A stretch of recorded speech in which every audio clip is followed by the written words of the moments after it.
اگر آپ کہتے ہیں نبی کی بیٹیاں 4 ہیں، آج سے اسی لمحے سے ریسرچ شروع کیجیے، جا کے پوچھئے گا کسی بھی اپنے مرضی کے مولانا سے کہ جب ہمارے نبی کی شادی ہوئی تو عمر مبارک کتنی تھی؟ شادی ہوئی نبی کی تو عمر مبارک کتنی تھی؟ 25 سال۔ اب آپ اپنے علماء سے پوچھئے گا نبی نے اعلان نبوت کب کیا تھا؟ وہ کہیں گے 40 سال کی عمر۔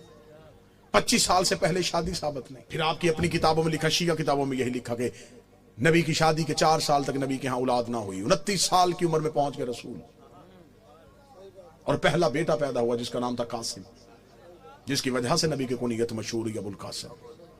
ٹھیک ہے، 25 سال سے پہلے شادی نہیں، 29 سال سے پہلے اولاد ثابت نہیں۔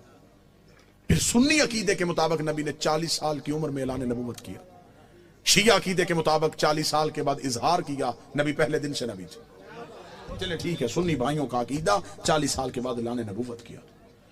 پھر سنی کتابوں میں لکھا ہوا ہے کہ نبی نے اعلان نبوت سے 5 سال قبل اپنی 3 بیٹیوں کا عقد معاذ اللہ ثم معاذ اللہ 3 مشرکوں سے کروایا ہوا تھا۔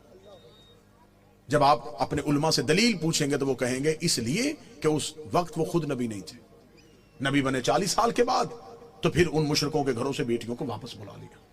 اب میرا سنی بھائی، مر جانا ہے، سانسوں کا یقین کوئی نہیں، لمحوں کا اعتبار کوئی نہیں، قبر کی 4 دیواریں کچی ہیں، کفن میں جیب نہیں ہوتی، قبر میں الماری نہیں ہوتی، فرشتے رشوت نہیں لیتے، مولوی قبر میں چھوڑ کے واپس آ جاتا ہے۔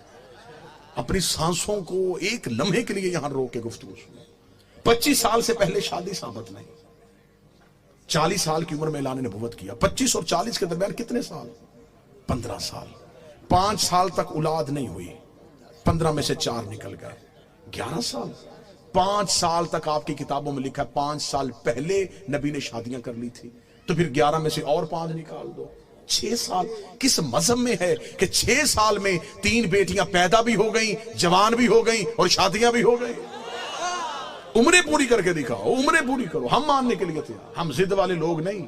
یہ کیسے ہو سکتا ہے کہ کوئی نبی کی اولاد ہو اور ہم انکار کریں؟ اگر ہم نبی کی ایک بیٹی مانتے ہیں تو ہم باقی 3 کو کیوں نہیں مانتے؟ ہم انہیں بھی مانیں گے، آپ ثابت کر کے دکھاؤ۔